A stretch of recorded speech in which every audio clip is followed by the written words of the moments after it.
Hello, আচ্ছা আমি আজকে আপনাদেরকে লেগ প্রেসের একদম বেসিক এক্সারসাইজ কীভাবে করতে হয় সেটা দেখাবো।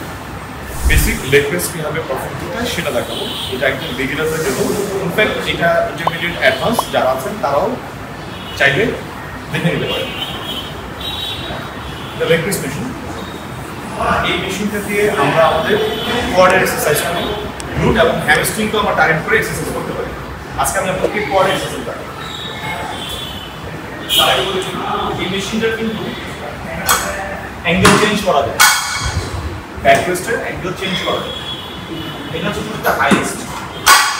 সো আমি যেটা করবো, অনেকে এরকম হাই করে রাখেন, আমি বিগিনারদের সাজেস্ট করবো একদম নিচে ব্যাক রেস্টটা নামিয়ে দিই। এটা টানা হচ্ছে তাহলে যে আমাদের রেঞ্জ দেখাচ্ছে, রেঞ্জটা আমরা অনেক পাবো। এটা সেট আমরা খুব ভালোভাবে সিটের উপর বসবো এবং আমাদের লাম্বার স্পাইন যেন ব্যান্ড না হয়ে যায় সেই জন্য সিটের উপর প্রপারলি বসাটা খুব ইম্পর্টেন্ট। সিটের উপর বসলাম, এখন আমরা পাকে কোথায় রাখবো, রাইট?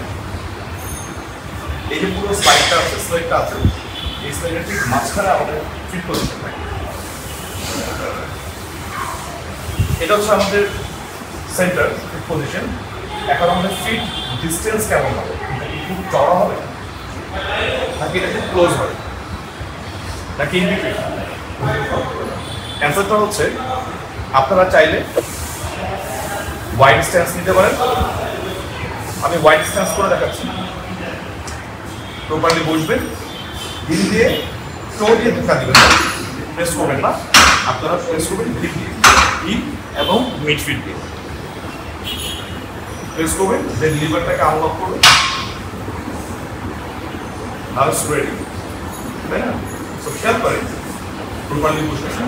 এই যে দুই পাশে হ্যান্ডেল আছে, হাত দিয়ে টেনে আমাদের হিপকে আরো প্রপারলি এঙ্গেজ করেছি। ফোর টাইট ফেলতে, দেন আবার শ্বাস ফেলতে ফেলতে খেয়াল করেন নিচের দিকে নামিয়ে নিয়ে আসতেছি। এই পজিশনটা যেটা হয়, যখন আমরা প্রেস করবো তখন আমাদের যে অ্যাডডাক্টর ম্যাগনাস এইখানে টেনশন তৈরি হবে, সেই সাথে কোয়াডও টেনশন তৈরি হবে। খেয়াল করেন, এবং ডেফিনেটলি গ্লুট এবং হ্যামস্ট্রিং এঙ্গেজ হবে, বাট প্রাইমারি টেনশন থাকবে আমাদের অ্যাডডাক্টর ম্যাগনাস এবং কোয়াড। এবার শুধু যদি আমরা কোয়াডকে প্রায়োরাইজ করি তাহলে আমি বলবো আমাদের যে শোল্ডারের যে ডিস্টেন্স বা আমাদের হিপের যে ডিস্টেন্স, শোল্ডার চওড়া, হিপের ডিস্টেন্স তার থেকে একটু কম। হিপের ডিস্টেন্স বরাবর পা রাখতে পারেন, অথবা হিপ ডিস্টেন্সে হিপের যে লেন্থ আছে তার একটু ভেতরে পাকে রাখতে পারেন। পায়ের পাতাকে একদম সোজা করে রাখবেন না, একটু আউটওয়ার্ড করে রাখবেন, যাতে নি আউটসাইডে ড্রাইভ করে, নি আউটসাইডে, বডি আউটসাইডে ড্রাইভ করে। সো আমি মিডিয়াম ডিস্টেন্স দিলাম, গোড়ালে দিয়ে ধাক্কা দিলাম, লিভারটাকে আনলক দিলাম এবং হাত দিয়ে চেপে ধরে করছি স্লোলি। খেয়াল করছেন তুমি আমার বডি আউটসাইড ড্রাইভ করছে। এটা হচ্ছে আমার ম্যাক্সিমাম রেঞ্জ। দেন ফুল প্রেস করবো, তবে ফুল প্রেস করে আমরা একদম হাঁটুকে স্ট্রেট করে ফেলবো না, এর ফলে যখন আমরা হেভি ওয়েট নিব তখন এখানে ইনজুরি হওয়ার চান্সেস থাকে। সো আমরা হাঁটুকে একটু বেন্ড করে রাখবো, এতে করে কোয়াডে টেনশন থাকে। স্লোলি নিকে আউটসাইডে ড্রাইভ করে বডি কাছে নিয়ে আসবে, দেন প্রেস।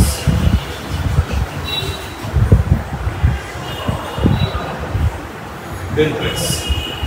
এখানে একটা কথা বলে রাখি, আমরা খুব তাড়াহুড়া করবো, খুব তাড়াহুড়া। অনেকে আছে তাড়াহুড়া করেন অথবা অনেক ওয়েট স্ট্যাক করে ফিউ প্রেস করে, পাঁচ রেপস এর মতো, লাইক দিস। তারপর হাত দিয়ে হাতুকে চাপ দিয়ে রেপস করে। No, this is wrong. পারপাসটা সার্ভ হবে। পারপাস হচ্ছে আমাদের কোয়াড মাসলকে ম্যাক্সিমাম ড্যামেজ করা, সো দ্যাট এটা গ্রো করে, তাই না? সো আমরা আমাদের পজিশন ঠিক রেখে চেক করি, যখন আমরা বেঞ্চে বসবো আমাদের হিপ ঠিক আছে কিনা, কোর ঠিক আছে কিনা, ব্যাক ঠিক আছে কিনা, ফিট স্ট্যান্স, ফিটের পজিশন ঠিক আছে কিনা, আমার ফিটকে সেন্ট্রাল রাখতে পেরেছি কিনা, সেসব চেক করবো এবং মেক শিওর তোমার হাত দিয়ে টেনে বডি ঠিক আছে সবসময় চেপে ধরে রাখবে। স্লো টেম্পো মেইনটেইন 3 থেকে 4 সেকেন্ড।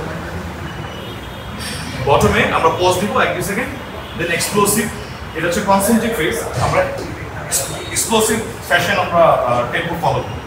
মানে হচ্ছে স্লো নামাবো, 1 সেকেন্ড সময় আমরা প্রেস করব, 3 থেকে 4 সেকেন্ড সময় নিয়ে আমরা পাকের নিচে দিকে নামিয়ে নিয়ে আসবো, হোল্ড করবো, দেন প্রেস।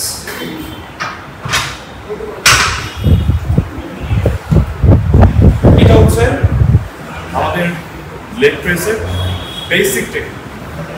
সময়ের সাথে সাথে যখন আমরা লেগ প্রেস প্রপারলি করতে শিখে যাব, দেন আমরা আমাদের সেটের ভেতরে প্যারামিটার চেঞ্জ করব, আমাদের টেকনিকটা আমরা চেঞ্জ করব, প্রোগ্রেস করব, ওয়েট বাড়াবো, সেগুলো সময়ের সাথে সাথে। বাট একদম ফান্ডামেন্টাল বেসিক ট্রেনিং হচ্ছে আমি যেটা দেখালাম, আপনারা আপনাদের বডির ক্যাপাসিটি অনুযায়ী মিনিমাম ওয়েট চুজ করবেন। সেটা 10 কিলো হতে পারে, 20 সাইডে বা 20 কিলো হতে পারে, 15 কিলো হতে পারে, এটা আপনার ক্যাপাসিটির উপর। তবে আমি সাজেস্ট করবো অবশ্যই লাইট ওয়েট দিয়ে ওয়ার্ম আপ করে নেবেন, দেন অ্যাকচুয়াল সেট পারফর্ম করবেন। সেট এবং রেপ রেঞ্জ সেটা আপনাদের টার্গেটের উপর ভিত্তি করে আপনারা সেট করবেন।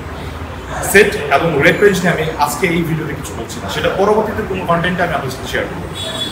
আশা করি ভিডিওটি ভালো লেগেছে। যদি ভালো লেগে থাকে তাহলে প্লিজ চ্যানেলটিকে সাবস্ক্রাইব করুন, বেল আইকনটি চেপে দিন।